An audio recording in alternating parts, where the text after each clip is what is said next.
Bonjour et bienvenue dans votre Actu électrique numéro 9. Chaque semaine, un condensé de l'actualité des véhicules et de la mobilité électrique. Avant de vous annoncer le sommaire, comme la semaine dernière, je remercie Johua qui sponsorise cette vidéo et qui m'offre la possibilité de vous organiser un tirage au sort pour gagner un diffuseur de parfum avec 3 recharges. D'ailleurs, je l'ai ici, si vous le voyez bien. Ça sent bon, c'est hyper pratique. Regardez, il est hop ici. Tac. Voilà, ça se présente comme ça. C'est vraiment très design et c'est très sympa. Voilà. Je suis très fier de ce partenariat car pour moi, Johua, c'est clairement le spécialiste premium des accessoires pour Tesla. Chez eux, vous ne trouverez pas de pâle copie, mais au contraire que des produits qui sont développés par les équipes de Johua en interne. Ils sont conçus pour être beaux, pratiques et durables. D'ailleurs, pour ceux que ça intéresse, comme toujours, je vous ai mis mon code promo donc dans la description pour que vous puissiez bénéficier d'une remise de 5% sur tout le site johua.com. Pour participer au tirage au sort de cette semaine, c'est très simple. Abonnez-vous publiquement à la chaîne Famille Électrique, likez cette vidéo et commentez en écrivant « Je participe au jeu Johua ». C'est tout simple. Alors au sommaire cette semaine, l'Europe, vous allez le voir, se déchire sur les super taxes sur les véhicules chinois. Toyota nous annonce une baisse de ses objectifs de vente de VE, mais continue quand même à miser sur eux. Vous verrez pourquoi je dis ça. La nouvelle Ford Puma électrique arrive. Une actu batterie, donc avec une découverte scientifique qui va révolutionner la batterie solide. Tesla dépose des brevets pour la recharge sans fil. Et une actu insolite, surprise, en fin de vidéo. Allez, c'est parti. L'Europe se déchire les amis. L'Union européenne rejette l'offre chinoise sur les véhicules électriques et les négociations sont vraiment dans une phase très critique. Alors, que peut-on dire sur cet article que j'ai vu sur Euronews? Donc, la Commission européenne a formellement rejeté les propositions des fabricants chinois de véhicules électriques visant à combler l'écart de prix avec les constructeurs européens.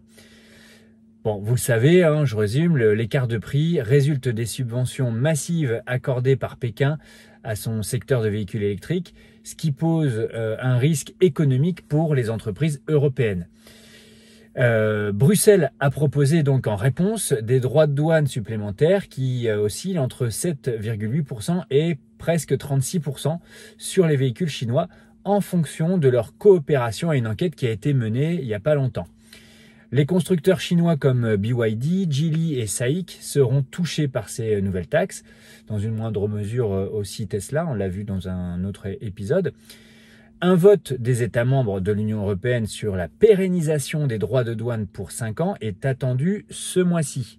Mais là, attention, l'Espagne remet tout ça en cause. Le Premier ministre espagnol Pedro Sánchez a surpris en demandant une reconsidération des mesures tarifaires après un accord avec la Chine. L'Allemagne, elle aussi, est sous pression au niveau de son industrie automobile. Elle soutient maintenant la position de Sánchez, ce qui fragilise totalement l'Union européenne et sa position. En fait, Pékin est accusé d'utiliser des tactiques pour diviser, pour mieux régner, pour éclater un peu cette Union européenne.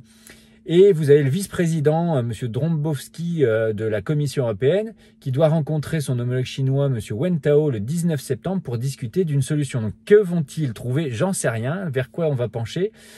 Mais en tout cas, voilà, pour éviter que les droits de douane deviennent permanents, il faudra qu'il y ait une majorité qualifiée des États membres représentant 65% de la population européenne qui vote contre la mise en place de ces surtaxes. Voilà, donc ça c'est une nouvelle qui est importante parce qu'on voit bien que c'est en train d'évoluer là dans ces jours-ci. Est-ce que l'Union européenne va finalement laisser tomber, amoindrir ces surtaxes? J'en sais rien. J'aurais tendance à dire que non. parce que le lobby de l'industrie automobile européen est tellement puissant que je vois mal l'ensemble des États européens, enfin en tout cas la majorité qualifiée comme on l'a vu, être trouvée. Et je trouve finalement que c'est bien dommage parce que, comme je l'ai dit un petit peu dans une des dernières vidéos sur Volkswagen, Stellantis notamment, eh bien, finalement, les constructeurs européens se reposent un peu sur leur laurier, font pas tout le nécessaire pour vendre des véhicules électriques qui leur rapportent moins que leurs véhicules thermiques qui sont développés sur des plateformes largement amorties depuis longtemps et qui du coup leur permettent d'atteindre des niveaux de rentabilité supérieurs à ce qu'ils auraient en vendant de l'électrique. Donc voilà, à suivre, mais en tout cas ça bouge sur ces surtaxes envers la Chine. Peut-être qu'il y aura une diminution, on va voir. Parce qu'en fait, ce qui se joue aussi là, c'est l'avenir des constructeurs européens et notamment allemands. Et bien en Chine, qui est l'un des principaux marchés de l'automobile, les BMW, Mercedes, Audi sont très mal en Chine. Ils perdent des parts de marché face à une concurrence chinoise qui fabrique des véhicules premium à des prix de véhicules lambda pratiquement. Donc oui, c'est important de suivre ça et c'est passionnant. Allez, on enchaîne. Toyota, roi du en même temps. Tiens, ça me rappelle quelque chose. Toyota revoit ses objectifs de vente de véhicules électriques à la baisse, mais investit dans la batterie solide. Alors, qu'est-ce qu'il faut comprendre de toutes ces actus que je vous mets en incrustation? Donc, Toyota a réduit son objectif de vente de voitures électriques pour 2026 de 1,5 million à 1 million d'unités. Cette révision à la baisse fait écho bien entendu à d'autres constructeurs comme Ford, General Motors, etc. qui ont également ajusté leurs objectifs d'électrification. Malgré cette réduction, Toyota maintient son ambition de produire 3,5 millions de véhicules électriques d'ici 2030. Mais ce chiffre, c'est le chiffre qui est présenté comme un point de référence pour leurs actionnaires. Ah, toujours ces fameux actionnaires. Toyota reste sceptique quant aux voitures électriques et il préfère toujours se concentrer sur les véhicules hybrides. En 2023, Toyota n'a vendu que 104 000 véhicules électriques, représentant seulement 1% de ses ventes mondiales. Le modèle électrique que vous connaissez sans doute, le BZ4X, s'est vendu à 19 000 et quelques unités en Europe en 2023. En même temps, il a quand même fallu attendre février 2024 pour que leur seul vrai modèle électrique affiche enfin un tarif raisonnable face à la concurrence. Le constructeur japonais avait alors baissé, vous vous en souvenez, son prix pour le passer de 50 900 € à 39 900 €, soit 11 000 € de baisse. Et ouais, 11 000. Et même aujourd'hui, il est en promo à 34 900 € en version traction avec une autonomie de 500 km WLTP environ. Donc, ils ont réagi, mais très tard. La réduction de l'objectif de vente de véhicules électriques de Toyota intervient dans un contexte, bien entendu, global de morosité de l'industrie automobile. Mais Toyota continue quand même d'y croire, malgré le retard pris sur ses concurrents dans les voitures électriques. Bon, c'est vrai que ils y croient, mais ils y ont quand même jamais cru totalement. Ils sont quand même plutôt branchés sur l'hybride, ils restent toujours là-dessus. Mais dernièrement, ils se sont quand même réaffirmés, réaffirmé leur engagement dans l'électrification avec toujours un objectif ambitieux donc pour 2030 comme on l'a dit, même si c'est un objectif qu'ils laissent apparaître à leurs actionnaires. Vont-ils les décevoir ou pas? Je n'en sais rien. En tout cas, ce que nous savons, c'est que dans le même temps, Toyota a annoncé qu'il allait produire des batteries à l'état solide pour l'année 2026. Et cette production donc va s'échelonner dans le temps, va croître dans le temps, elle va commencer avec des volumes limités et bien ça augmentera progressivement. Donc ils ont reçu une validation de leur gouvernement, donc du gouvernement japonais et plus précisément du ministère de l'économie, du commerce, de l'industrie du Japon. qui donc a approuvé les plans de Toyota. Ils vont donc partir petit avec des prototypes comme d'habitude, puis ils vont renforcer leur production en 2027, 2028 et la production de masse est envisagée à partir de 2030. Ils disent d'ailleurs toujours que leurs premières applications, ce sera sur des véhicules hybrides. Voilà, ils sont sur l'hybride Toyota, ils maintiennent leur cap. C'est un choix.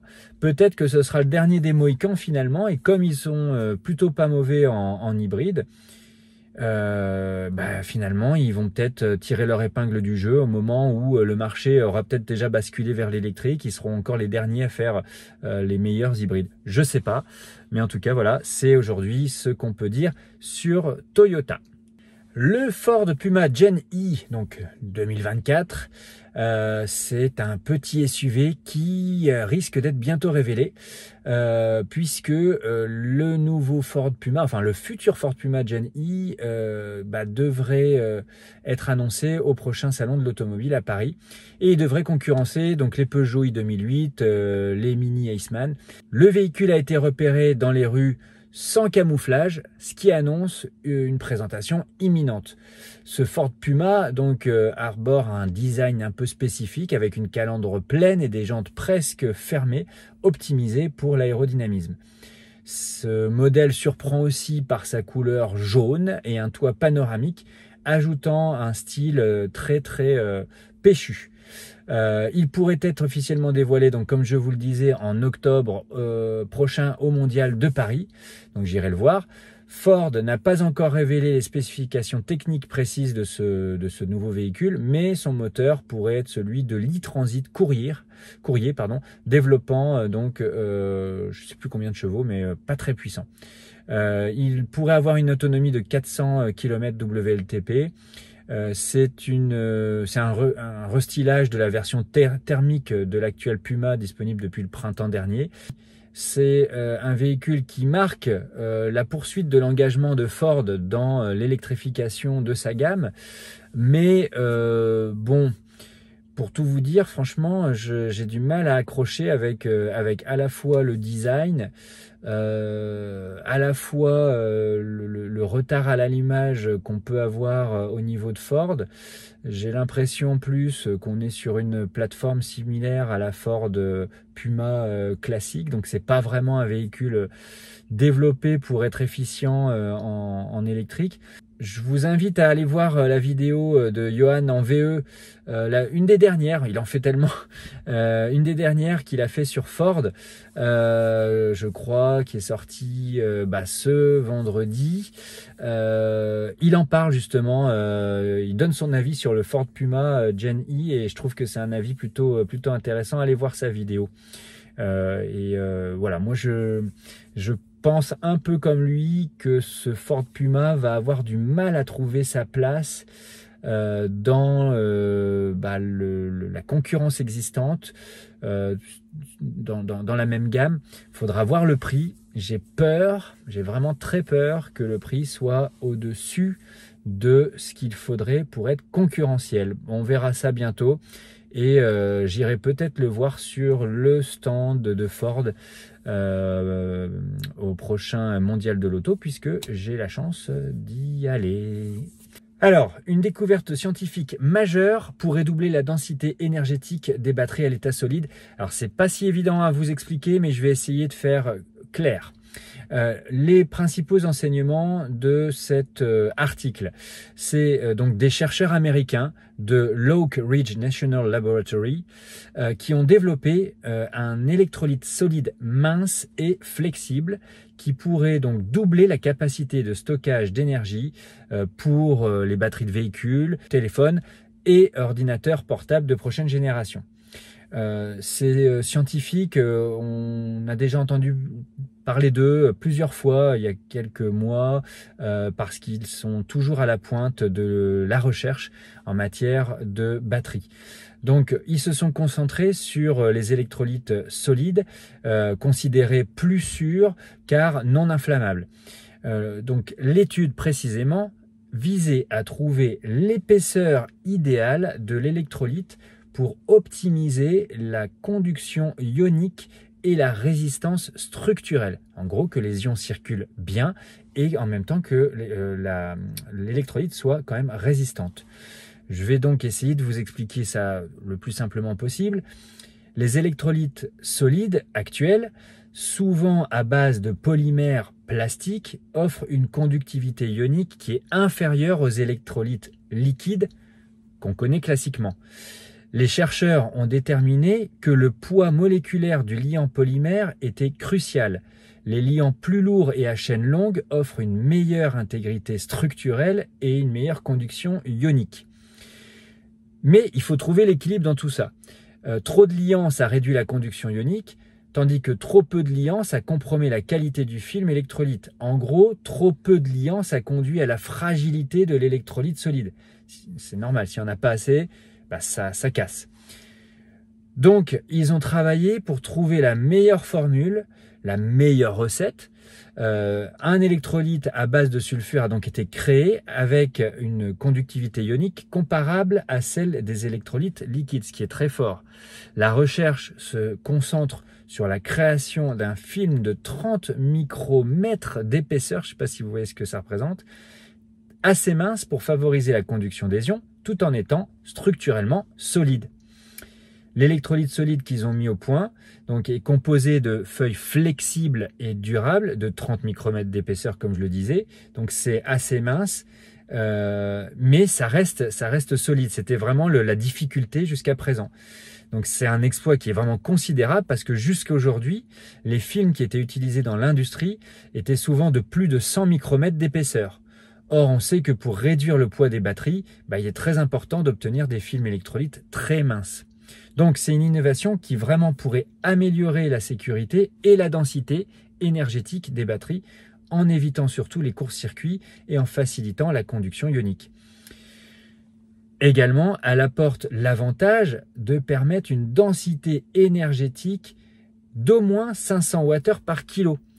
C'est le double des capacités actuelles. Aujourd'hui, les batteries NMC les plus denses sont autour de 200-250 Wh par kilo et c'est environ 180 à peu près pour les batteries LFP.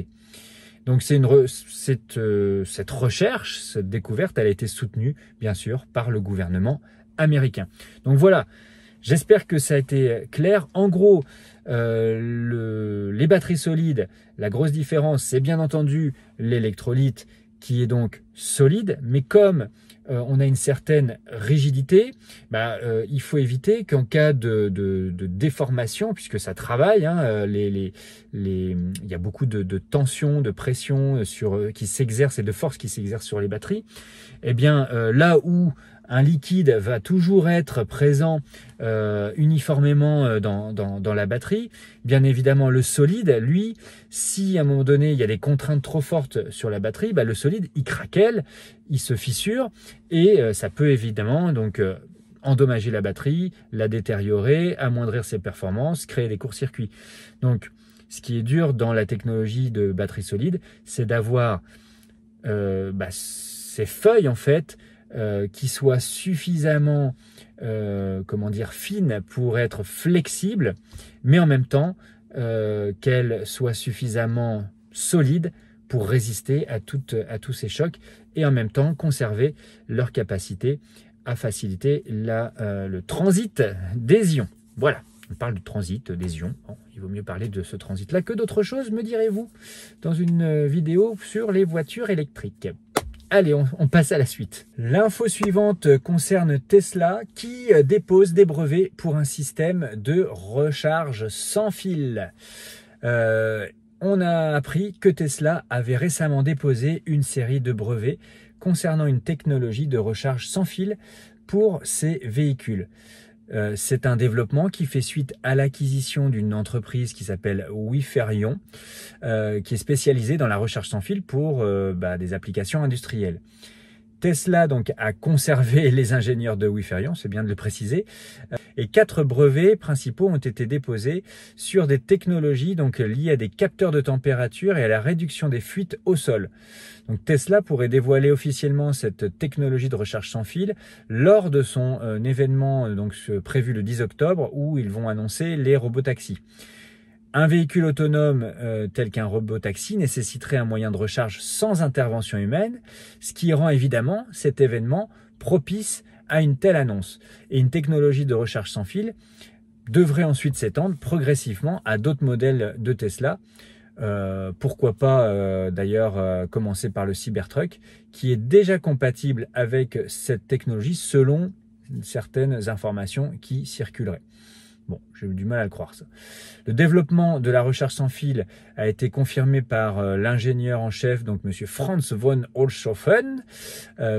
Tesla continue d'innover donc dans le domaine de l'automobile, bien entendu. Et la facilitation quelque part de la recharge, ça c'est un point crucial pour Tesla. Ils ont déjà facilité cette opération-là en créant le meilleur réseau de supercharge au monde. Et bien maintenant ils s'attaquent donc au système de recharge sans fil, donc recharge à induction, et ils commencent à déposer des brevets là-dessus. Voilà, donc c'est vrai que c'est compatible cette information avec la présentation du robot-taxi qui sera faite prochainement, donc au mois d'octobre, dans un mois, presque tout pile. Et donc, bah, voilà, c'est important de suivre ce type d'annonce parce que ça nous montre que Tesla peut encore se renouveler et peut encore, du coup, créer la rupture, je pense, avec ses concurrents. Voilà, donc à suivre encore une fois. Une info que j'ai tirée du journal Marca. Donc Shaquille O'Neal a fait une sortie remarquée avec son Cybertruck modifié, inspiré plutôt par une Batmobile. Donc voilà, vous connaissez bien entendu le Cybertruck, 2,16 m de long. Non, pas du tout, hein. Ça c'est la taille de ce monsieur Shaquille O'Neal que vous connaissez, hein, le fameux basketteur, ancien basketteur américain. Donc en tout cas il fait 2,16 m et il pèse 147 kg, hein. C'est un beau bébé Shaquille O'Neal. Donc il a trouvé une voiture adaptée, un Cybertruck qui est modifié et qu'il appelle le Cyber Beast, donc pour plus d'espace intérieur a priori. Puis il y a pas mal de fibres de carbone qui ont été rajoutées un peu partout, et donc ça donne cette voiture que vous voyez incrustée à l'écran. Donc c'est quand même un véhicule qui coûte plus de 100 000, enfin à peu près 100 000 $, plus j'imagine les modifications. Il en possédait déjà une à Las Vegas et il en a une maintenant à Atlanta. C'est normal, hein, il faut bien ça pour pouvoir se déplacer. Et il est tellement amoureux de cette voiture qu'il lui a été conseillé, je crois, nous dit l'article, par LeBron James, un autre basketteur américain. Et voilà, donc Shaquille, il a craqué, quoi. Il a craqué, c'est normal. Deux Cybertruck, après tout, faut quand même avouer que c'est plutôt pratique. Quand on habite Atlanta, Las Vegas, un coup à Rio, un coup à De Janeiro, il faut son Cybertruck. Et donc, voilà, il a fait procéder à des modifications, à des améliorations, parce que le modèle standard n'était pas adapté en termes de taille pour lui. Je me demande ce que ça donnerait un Shaquille O'Neal de 2,16 m dans ma Tesla Model 3. Voilà, bon, c'est tout, c'est pas la peine d'en rajouter. Il y a des gens quand même qui ont des sous, hein, sur cette planète, et c'est tant mieux. Ça nous fait un petit peu rêver et sourire en même temps. Bon les amis, j'espère que cette actu électrique numéro 9 vous aura appris plein de choses. Si c'est le cas, n'hésitez pas à mettre un pouce bleu, à vous abonner, à partager même cette vidéo. Ça soutient vraiment la chaîne. Pour soutenir la chaîne, vous avez, voilà, vous savez, vous abonner, etc. Vous pouvez même faire un petit don, hein, si ça vous chante. Il y a, je crois que c'est merci, hein, le petit bouton merci qui est sous la vidéo. Pourquoi pas. Voilà, en tout cas, j'espère que ça vous aura plu. N'hésitez pas à participer au concours JOA. Vous aurez le regagnant la semaine prochaine. D'ailleurs, je vous incruste le nom de le regagnant de la semaine dernière dans la vidéo. Je crois que c'était un certain Jean-Pierre Madère et quelque chose derrière. Voilà, vous l'aurez de toute façon à l'écran. Donc Donc félicitations à lui. Je n'ai pas eu le temps cette semaine, je suis désolé, j'ai eu beaucoup de boulot, donc j'ai pas eu le temps de lui envoyer ce super cadeau de chez Joshua, donc ce diffuseur de parfum, mais ça sera fait dès lundi. Pour être précis. Et donc pareil, le résultat du concours de cette semaine sera disponible lundi soir en commentaire de la présente vidéo. Voilà, donc je vous dis à très bientôt, je vous souhaite une bonne soirée parce que c'est la nuit, voilà, je fais ça très tard et je vous dis à très bientôt. Ciao.